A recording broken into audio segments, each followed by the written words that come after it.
My wife cheated on me. My detective showed me photos and videos of her cheating on me, and when we divorced, they sued me. I can hardly believe I'm in this situation, and I'm unsure of where to begin. My partner and I have been together for 5 years. I'm in my early 40s, and she's in her early 30s. We're planning to get married this summer. Despite the years, our love remains strong, as if we were still in the first few months of our relationship. We initially met at work, where we were in different departments. What started as a solid and respectful friendship eventually blossomed into something more. Throughout our time together, we've been genuinely happy. Our intimate life is fulfilling, we have no financial concerns, and we share trust, respect, open communication, and common interests. We have a lot of fun together, and there's no mistrust or insecurity when we pursue our individual hobbies. One thing I need to confess is that when we first met at work, she was engaged to someone else. While I never engaged in any inappropriate behavior, I have to admit that there were moments when I felt she flirted with me in a way that crossed the line. Fast forward to this past September, with the situation under control in our area, we hosted a small dinner party for 3 other couples on a Saturday night. My partner, who loves hosting such events, insisted on assigning seating at the table for everyone. She sat between one of her close female friends and the friend's husband, whom ill called John. During the meal, as I moved between the kitchen and the dining area while everyone chatted and enjoyed drinks, I caught what seemed like an odd sight. When I glanced back at my partner and John, it appeared as if they were holding hands under the table. I looked away, rubbed my eyes, and when I looked back, they were no longer doing that. It was one of those moments where your brain takes a moment to process what you've seen, convincing you it's not what it looks like. Consequently, I started to become more watchful and felt less secure in our relationship. Fast forward to November, and I began to notice something different. Some nights when we were both tired, we'd unwind in front of the TV, each with our laptops or phones. She's active on social media, so she spends a lot of time there during our relaxation sessions. However, starting in November and continuing to the present day, I noticed she positioned herself just enough so that I couldn't see her screen. It was a subtle change, but I don't think I was imagining it, as we used to be able to see each other's screens when sitting on the couch together. Before this, I had considered inviting John and his wife to our planned January vacation. However, I disliked John, and a lingering feeling of unease made me hesitant. But since I couldn't provide solid reasons for excluding them, my partner grew frustrated with me. In any case, due to circumstances, we ended up having to cancel the holiday. After reading many threads here, I realize I'm fortunate in some ways, because we're not married, have no kids, and I lack concrete evidence of anything going on. However, my intuition is on high alert, though not at a critical level yet. I'm starting to feel ashamed of how much this emerging obsession is affecting my life. Here's where I need input. Should I consider taking steps to essentially spy on her? This could involve hiring a private investigator, using a voice-activated recorder in her car, or which I see as a major violation of boundaries, attempting to access her various devices. I'll conclude this as I began. I can't believe I'm in this situation. Update. Before I clarify further, it's essential to mention that I registered here about a month ago. I wrote my initial post sometime before that, as it felt good to get my thoughts out at the time. However, a significant change has occurred between then and now, particularly in our intimate life. The frequency of our closeness has subtly decreased, which isn't inherently problematic, as relationships have their ups and downs. What stood out was an incident about a week ago that prompted me to return here and gather the courage to post. After we had just been close, I suddenly realized that my partner had approached our intimate life differently than usual, not just on that occasion, but perhaps the previous 2 or 3 times as well. So, without much forethought, I commented, "Hey, there's something different about the way you've been with me." What struck me as odd was that she appeared startled, denied it initially, and then the next day said, "I think you're imagining it, and besides, it's okay to change things up in that department once in a while, don't you think?" What's frustrating is that if I hadn't noticed the possible hand-holding incident, I probably wouldn't have been bothered or suspicious by subsequent clues. Answers and questions I'd prefer to gather evidence rather than confront the issue. Confrontation without solid proof isn't my style. It's not entirely that I don't trust her, but my gut is telling me to be very concerned. My intuition is rarely wrong. Editing. Where should I position the voice-activated recorder? Your point about the short-term cost of hiring a private investigator versus the potential expenses of a messy divorce makes sense. Additionally, I earn twice as much as she does. Unfortunately, I wouldn't have any luck contacting her previous fiancé because he unfairly placed more blame on me than on her for their breakup. That's entirely inaccurate, but he wouldn't be a trustworthy or reliable source. Thankfully, we're renters for now, but we plan to purchase our own property by Christmas of this year. Real estate in our city is outrageously expensive, so we've been taking it slow. While we currently live together, it's a situation that could be easily ended, and we no longer work at the same place. Yes, sadly, she's had her phone glued to her for months now. I honestly can't recall the last time I saw it lying around. This detail troubles me deeply, as does my blindness to what it might signify. Editing Part 2. I should mention that I've started the investigative process in several ways. Additionally, I have a business trip out of town scheduled for the weekend after Easter, providing a natural opportunity to observe her actions in my absence. Quick update: I've hired a private investigator, and they begin their work tomorrow. I've realized that I can't wait for 2.5 weeks to ease my conscience. So last night, I had a heart-to-heart with my oldest and closest friend. He's now aware of what I'm going through, and I'm flying out to his city tomorrow evening for an extended weekend there. I've informed my partner about the trip, and her emotional response seemed oddly mixed. Regardless, if something is amiss, it may become apparent during this opportunity. At this point, I've decided against using a voice-activated recorder. With the wedding set for September, we haven't invested a significant amount of money in it yet, and what we have spent can likely be recovered, for example, refundable deposits. In other words, this won't turn into a messy legal or financial situation. If she's cheating, I'll quietly exit the relationship without causing a scene. The potential trauma of discovering her infidelity is already overwhelming, and I don't need to hear her exchanging sweet nothings with another man. Furthermore, as some of you have gently suggested, this situation has altered my perception of her, and it has shed light on potentially larger issues in the relationship, even without infidelity. I just met with the private investigator. She's indeed cheating on me with the individual I mentioned. I'm in shock and utterly devastated. On Friday night, he stayed overnight at our place with her and didn't leave until the next morning. On Saturday night, for some reason, they stayed in a hotel until the following morning. The private investigator has provided time-stamped photographic evidence. I'm too numb to write any further. Update: it's been quite a day. A good friend who knew about my situation provided tremendous support and was prepared when I shared the unfortunate news with him. I was on autopilot at work, but later in the afternoon, I managed to take some time off. My friend went to John's wife's house, the other betrayed spouse. I apologize for my slow understanding of the acronyms here. He rang the doorbell and personally handed her the photos of my partner and John. These photos are time-stamped and explicit, leaving no doubt about what was happening. Perhaps the most troubling one is from the hotel, where they were kissing at dinner, and then the next morning, sharing a kiss goodbye in the parking lot. It's baffling how brazen they were. They weren't even in another city. However, the worst one is the first photo from Friday night when John arrived at my place. Since we live in a duplex, she had to open the front door to let him in.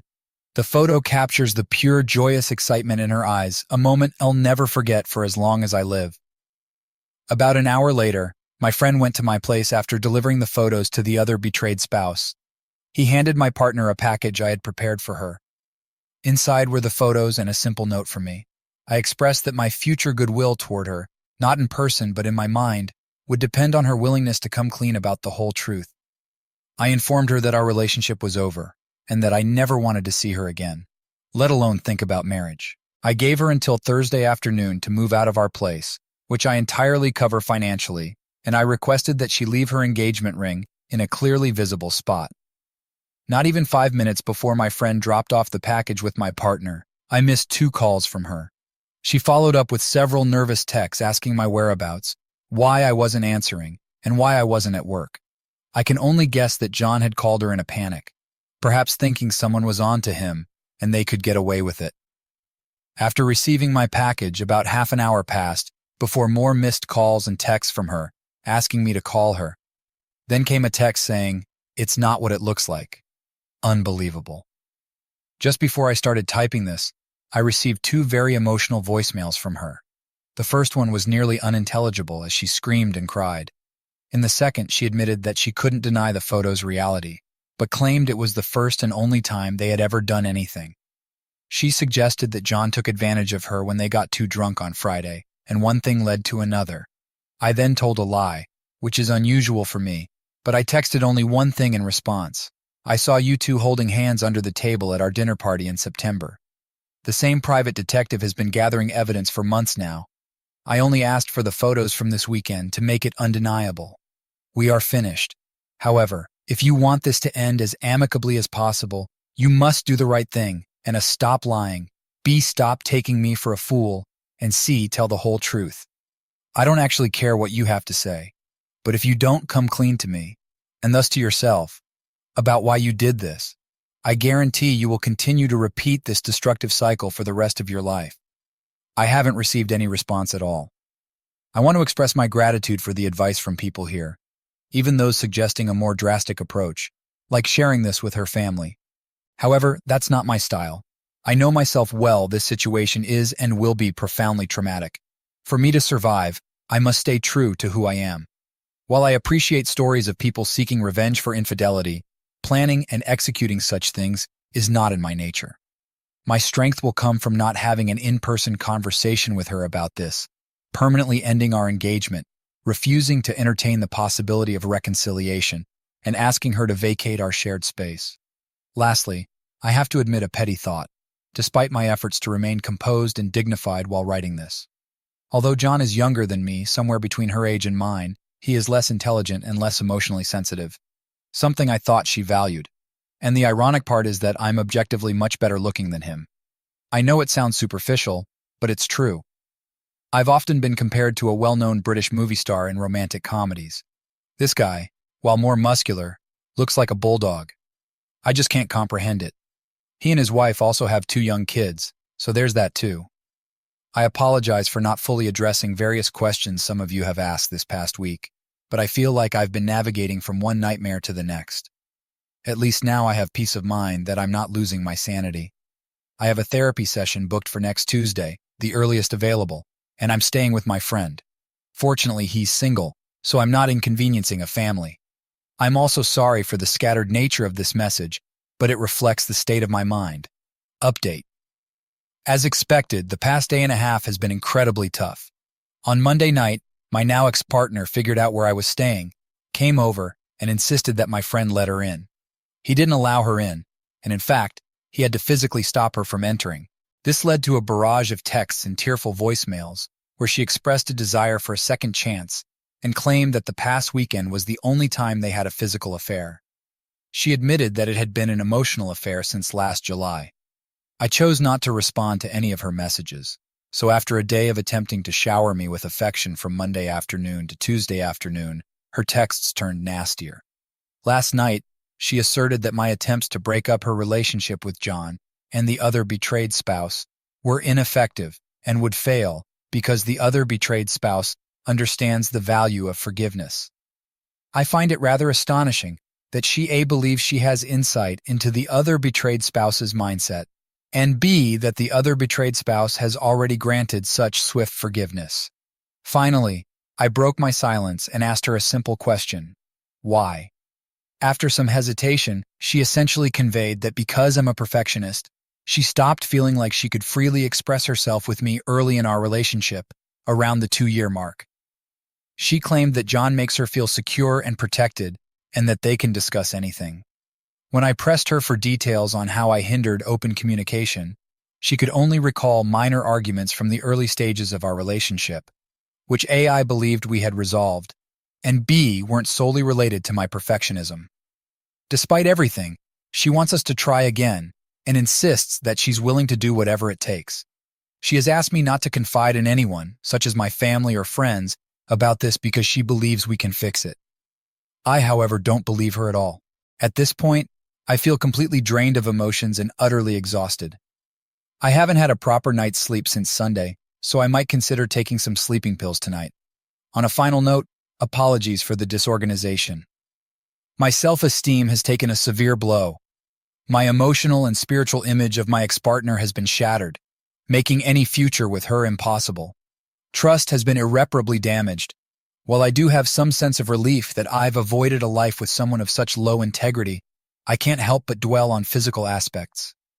I'm plagued by humiliating questions. Did I not satisfy her enough during our intimate moments? Was my physical appearance not to her liking? Did she desire a different body type? Although I have no knowledge of their actions, the mere thought is incredibly distressing. Update. The past week has been absolutely unbelievable. It's as if it flew by in the blink of an eye, yet it felt like an eternity. Wednesday night was a mess. My partner called me and adamantly declared that she would not move out under any circumstances. I responded by telling her that she had to, or else I would share the incriminating photos with her family. Harsh words were exchanged between us, and I had a sleepless night. Thursday morning, I received the sweetest text from her, full of apologies for the previous night's altercation. She promised to pack her belongings and spend the weekend at a friend's place, pleading with me not to disclose anything to anyone. She believed we could mend things and make them right. I questioned why I shouldn't reveal the real reason our wedding was off, and she insisted it would ruin any chance of reconciliation. I returned to my place on Thursday night, and it was incredibly difficult to be there. I mentioned before how it felt like a break-in, but with a twisted twist where you know your house has been invaded, yet your eyes fail to provide concrete evidence. Most of her belongings were gone, but she had left behind the engagement ring. Something compelled me to reach out to my partner's ex-boyfriend, the one she cheated on with me. I found him easily on social media and sent him a message, letting him know I had something important to discuss and asking him to call me. To my surprise, he called within 45 minutes. Our conversation was brief but impactful. I learned a crucial piece of information: their engagement had ended because of her repeated infidelity. He had an event to attend that night, but invited me to have dinner with him the following evening. As I drove the 3+ hours to his town the next day, I finally had the chance to reflect on the incredible 100 hours or so in my life.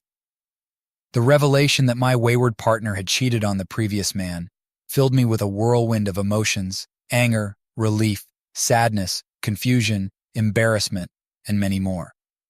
About an hour away from his place, I mustered the courage to pull over at a picturesque rest stop. I dialed the number of the other betrayed spouse, not expecting her to answer. To my surprise, she did. There were lengthy, tearful silences on her end.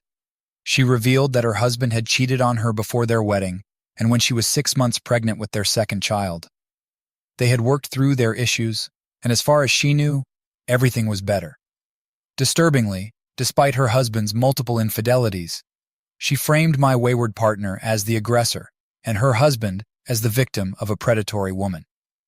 What shocked me even more was her statement that many people knew about my partner's infidelity with her ex-fiancé, but had kept it from me to spare my feelings. Finally, when I inquired about her plans, she revealed that he was willing to do whatever it takes to mend things with my wayward partner, including counseling and full transparency. For these reasons and more, she decided to stay with him. The most important detail she casually mentioned at the end of our conversation was her eagerness to start over with him after Easter weekend, as he had an unexpected business trip over the weekend, leaving on Friday and returning yesterday, Monday. With the fog of deception from my wayward partner finally clearing, my senses were on high alert, and I immediately contacted my excellent private detective to inform him of this development. After the initial exposure of the affair, he had advised me to retain his services a little longer, because it's common for exposed individuals like John to continue their affairs, but become more cautious about concealing them. Consequently, I authorized further investigative work on his part. I met with my wayward partner's ex, and we went to a steakhouse. The first 30 minutes were incredibly challenging, with two men who had both been betrayed by the same woman, each grappling with a whirlwind of emotions. However, the conversation gradually improved. He shared details about my wayward partner's numerous infidelities that he knew of during their relationship, and his deep regret for repeatedly taking her back.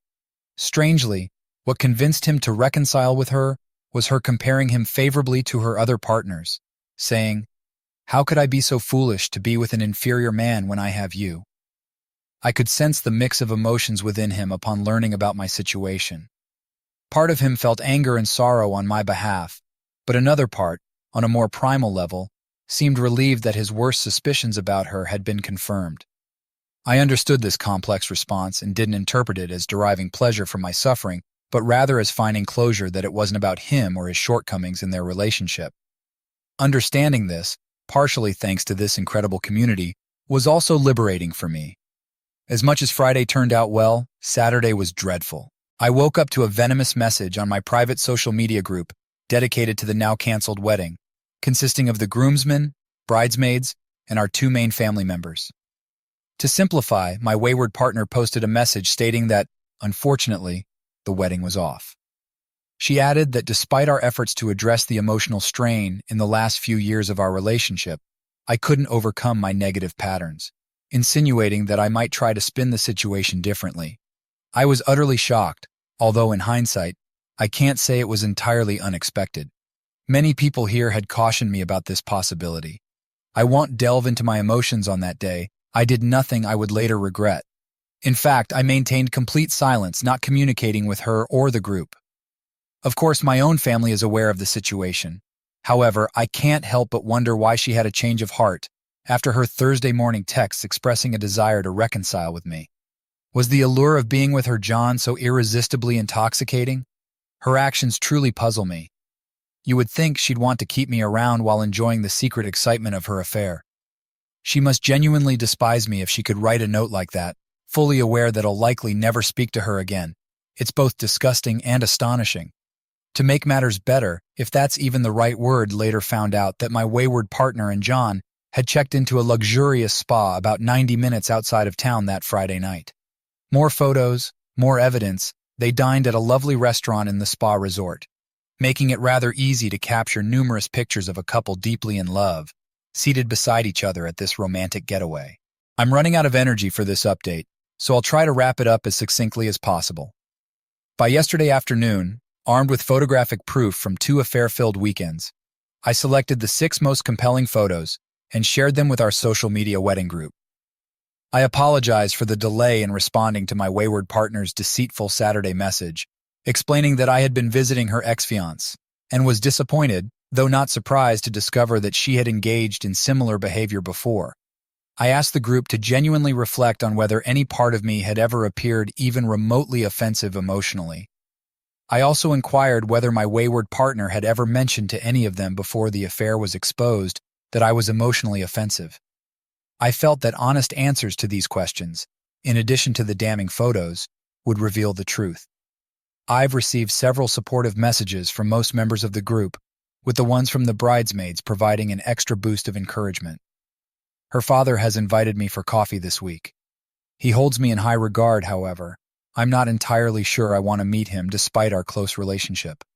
Lastly, as liberating as it has been to break free from this tumultuous relationship that lasted 5 years, most of me is shattered beyond belief. I not only question my supposed ability to observe and understand someone I lived with for 5 years, but I'm also deeply concerned about the profound damage this experience will inevitably inflict on all my future relationships. Yes, I am free, but I will never fully trust again. Update. I want to address something that many people have inquired about but I haven't mentioned yet. She is an exceptionally beautiful woman, often compared to well-known actresses in terms of her looks. I hope it's okay to use celebrity names here. If not, I apologize and will edit it. I want to clarify that I'm not mentioning this because I want her back. I'm simply highlighting that throughout her life, she has always turned heads wherever she goes. Her ex mentioned on Friday night that part of the reason he kept taking her back was because he felt he would do anything to keep such a stunning woman in his life. Since discovering her infidelity, my attitude has certainly changed. However, it's possible that my biggest struggle right now, my complete and utter blindness to what was happening, stemmed from believing that the woman inside mirrored the beauty on the surface. I didn't hire a private investigator to gather more proof because the initial photos told me everything I needed to know. What left me in disbelief was the fact that after all that, both she and John could, within days, continue their affair so openly, as if the discovery meant nothing. Part of me had thought that the private investigator might find nothing this past weekend. Those photos shattered any lingering hope that this could be overcome. I appreciate the harsh reality check provided by the additional evidence. I wanted to give her the opportunity to confess to her family and our wedding party on her own terms. Some of our discussions last week indicated that she might take that option. My basic threat of saying, "If you don't tell the truth about why the wedding is off, I will have to be the one to do it," was not some kind of game. Update: I'm currently out of town on a business trip. And now that I'm alone in my hotel room, it feels like the first time in a while that I can breathe and reflect.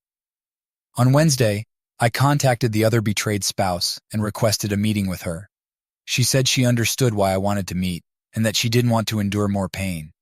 She's a close friend of one of the bridesmaids who informed her about my social media post. I expressed my concern to her about how her husband was continually causing her harm and told her that meeting with me and seeing the photos from the second affair weekend might unexpectedly empower her in the long run. She disagreed.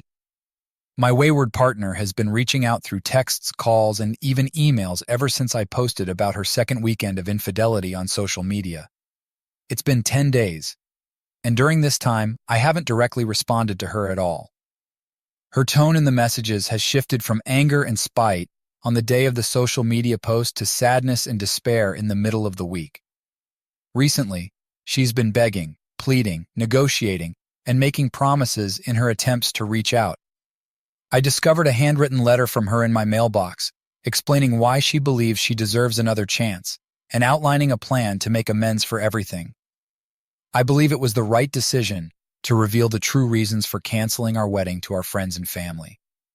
Not only did it immediately refute her false claims of me being an offensive person, but it was also the least severe consequence of her not choosing the path of honesty to explain why our relationship ended. I've talked to the groomsmen and 2 of the bridesmaids, and it's evident that they swiftly supported me and turned against her for her infidelity and her audacity in suggesting that I was offensive. Part of me is superficially concerned that her sudden change of heart and desire to reconcile may be influenced by the community's response to her actions. I worry that if there had been less condemnation from our group, and if a few had believed her lies, she might not be so quick to beg for my forgiveness. However, I can't dwell on that. I know it might disappoint some of you, but I agreed to meet with her father on Thursday. We met for afternoon drinks at his golf club, and our conversation was long, difficult, and intricate. Her father holds a prominent position in our city and is a highly influential individual. I need to be cautious with what I share beyond that. He confided in me that he had 2 significant affairs when my wayward partner was younger, something she never disclosed to me. He feels responsible for her infidelity towards me, explaining that she has always looked up to him. He admitted that he didn't do a good job of explaining to his daughter when both affairs were exposed why his actions were so wrong and how they might have harmed her mother, the children, and the extended family. He told me that my wayward partner has never loved another man as deeply as she has loved me, and this is the first time someone has held her accountable for her poor behavior. He suggested that I possess significant power in this situation and have an opportunity akin to a god to grant his daughter forgiveness and redemption. He believed that my ability to forgive her and rebuild our relationship would not only demonstrate greatness, but also ensure her unwavering loyalty to me for life. I must admit that there was a certain allure in the ideas surrounding those words. However, he made a mistake when he mentioned that due to his influence and reputation, he could open doors for me through certain means. I could see how his name could indeed enable such actions, yet when he proposed this to me, I lost my composure. In a split second, I realized that there was little difference between his belief that his name and power could absolve any wrongdoing, and my wayward partner's belief that her physical beauty could excuse her numerous infidelities. Thanks to the insights I've gained from this thread, I found the words to respond. I don't think you understand it will take years for your daughter to re-enter my life in any capacity, I explained. For me to consider being with her again, I would need to see genuine understanding, empathy, self-awareness, and sincere remorse. I also noted that her journey toward that will be long, as she has engaged in this behavior for years, and her damage runs deep. To his credit, he respected my stance and asked for more time. On Friday morning, a few hours before I was scheduled to go to the airport, the other betrayed spouse called, and with a trembling voice, requested to meet for coffee. I agreed to meet out of respect and dignity. I won't divulge the details of the painful 40 minutes we spent together, however. Witnessing the second set of photos was a harrowing experience for her, and it was difficult for her to process. By the end of our conversation, though, she seemed to be making some progress in coming to terms with the reality of her husband's actions with one of her own friends, no less. I believe she has started her own slow and challenging journey toward healing. I briefly considered directing her to this thread, but I ultimately decided to keep this private, not wanting to complicate an already complex and sensitive situation further. Finally, yesterday, just before dinner, I received a lengthy email from my wayward partner's mother.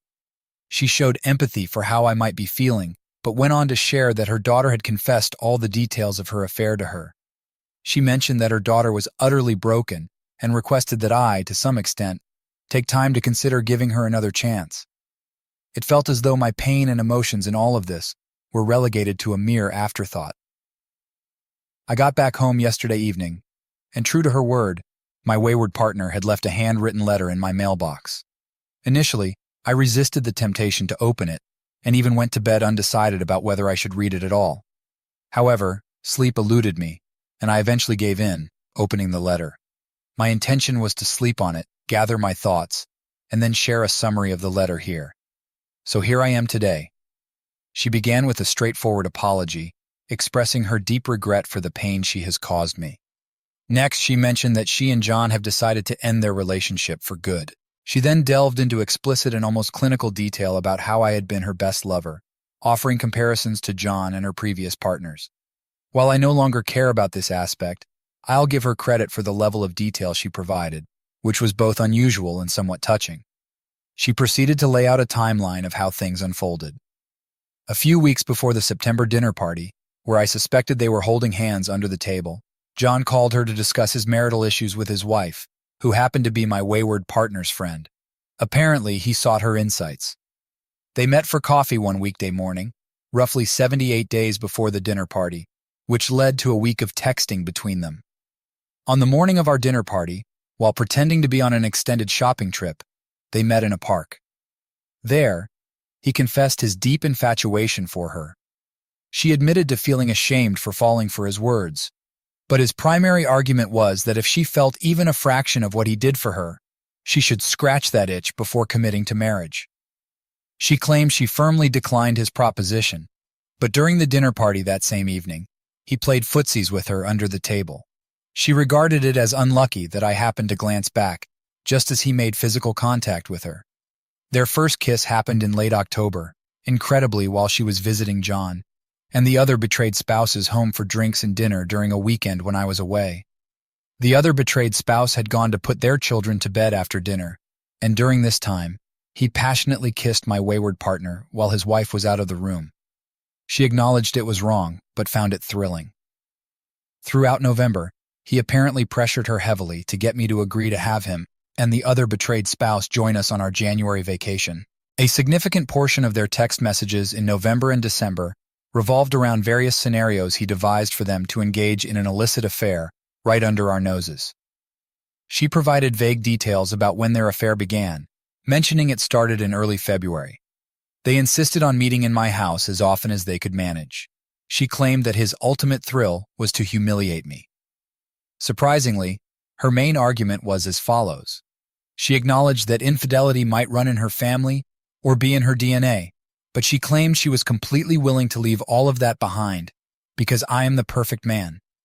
Her twisted logic was that by having this affair, she could cleanse herself of her demons and prepare for a committed life with me. She also mentioned that one of the main attractions of the affair was her strange aversion to this man, the very one who made her feel safe and secure, combined with his desire to humiliate me. She believed her self-disgust for choosing him would finally help her overcome her last temptation to cheat.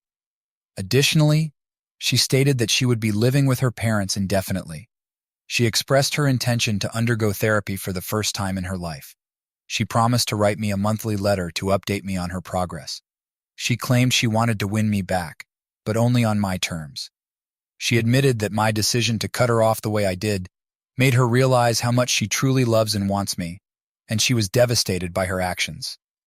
Regarding her previous comments about emotional coldness, she sort of apologized, particularly for their public nature, but she didn't completely retract her statements.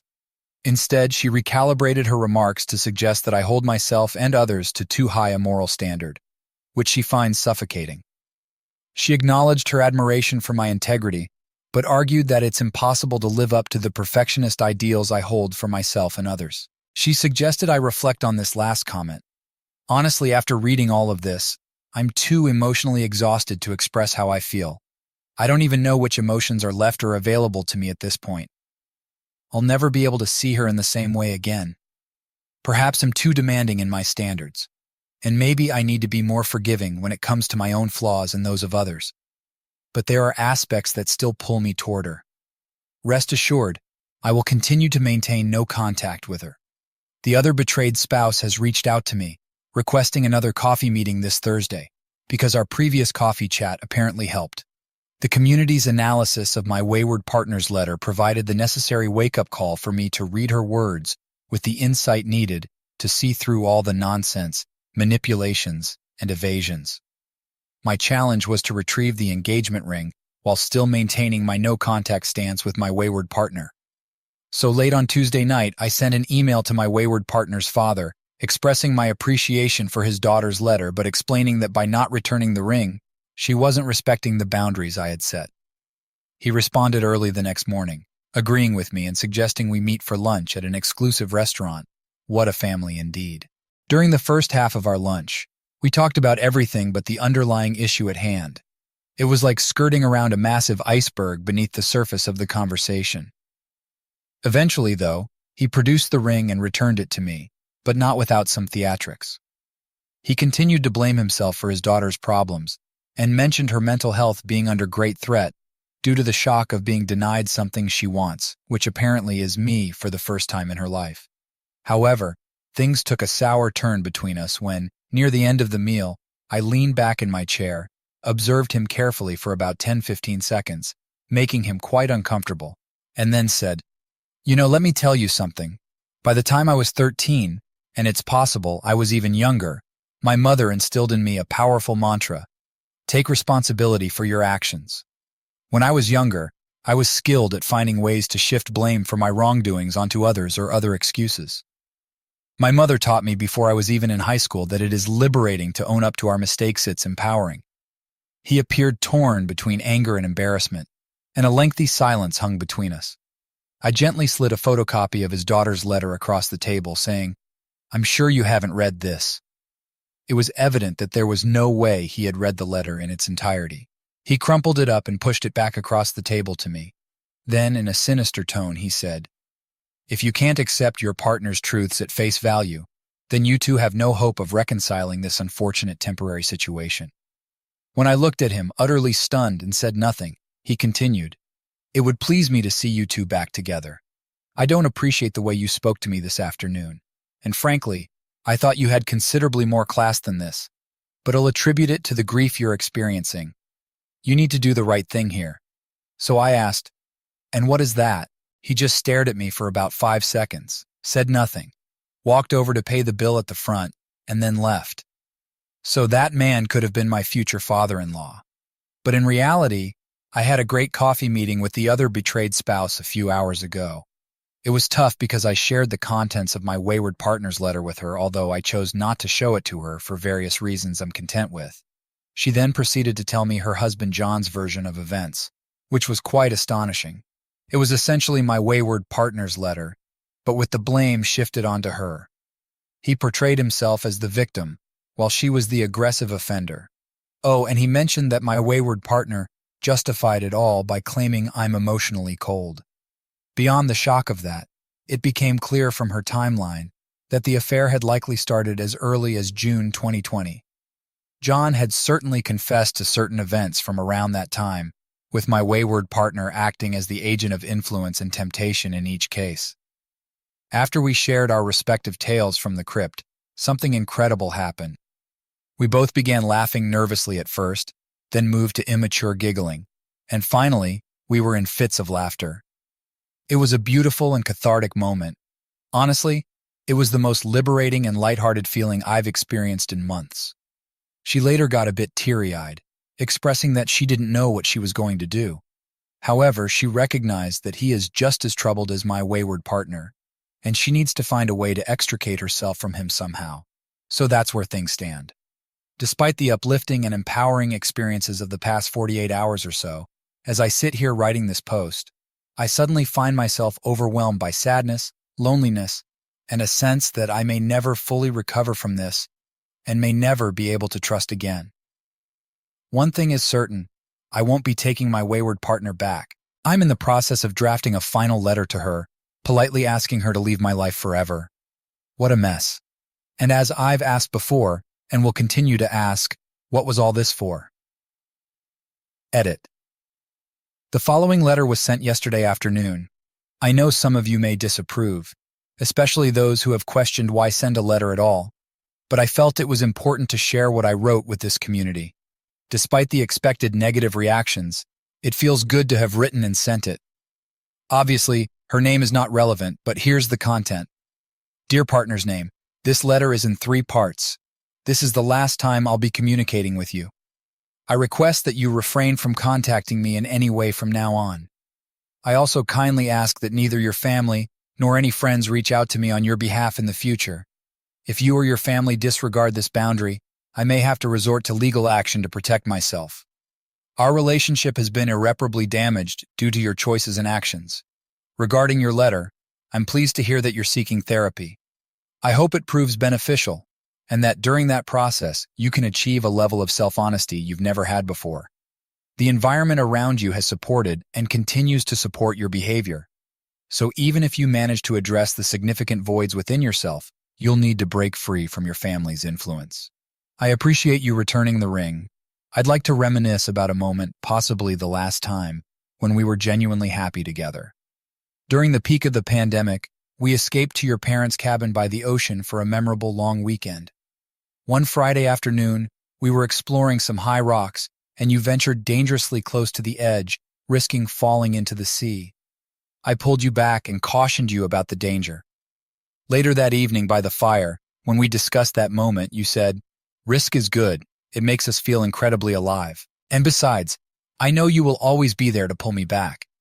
Now I understand that everything about you and your intentions to ruin our relationship were encapsulated in that one moment. While I'm slightly disappointed in myself for not realizing it sooner, I'm now thankful that I see you for who you truly are. I only hope you can gather the courage to change, but I won't be a part of that process.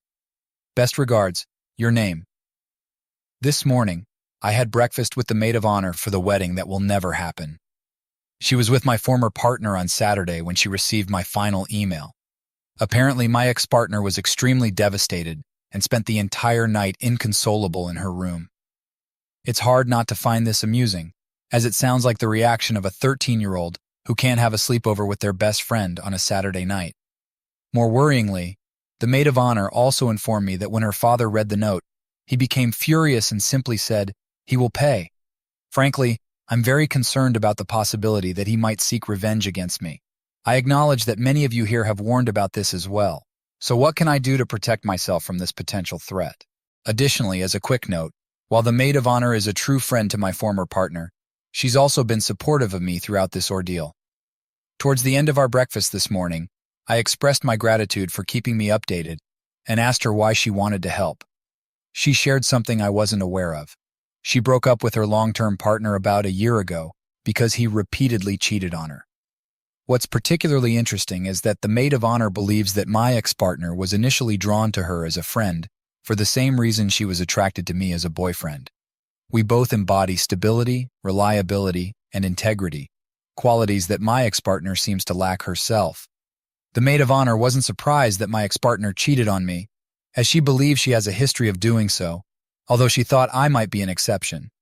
She continues to be a friend to my ex-partner, but also empathizes with me and believes I've done the right thing.